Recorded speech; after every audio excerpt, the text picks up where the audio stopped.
Okay, so this is the controller. Um, this is the button that cycles through the menu.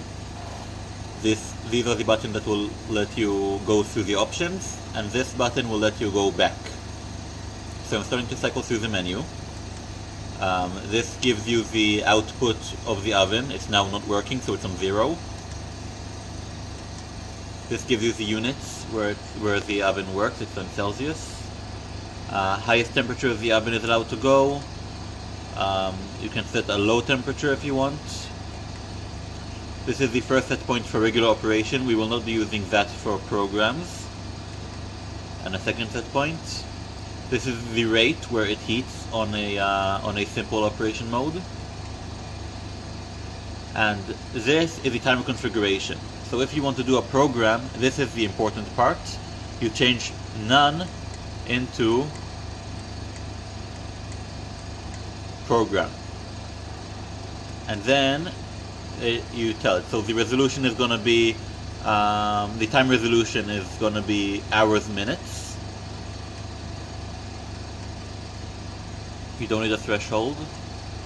End timer means off.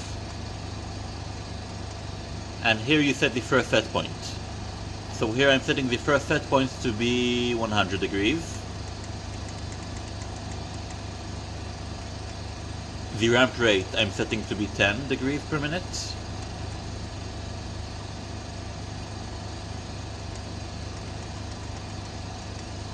And I'm telling it to stay at 100 degrees for 1 hour. And now I set the second set point to heat to, let's say, 900 degrees.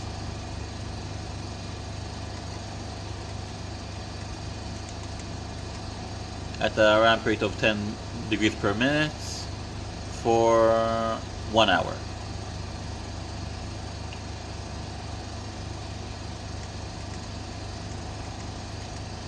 I don't need a third set point, so I'm just telling the time here to be on off. I don't need a fourth either. And that's it. I exit here and I start. I start by pressing the up and down button simultaneously. And now it's running. Now I would tip to turn it off once you turn it on, and then turn it on again, because there's some kind of bug. And it works better that way. That's it.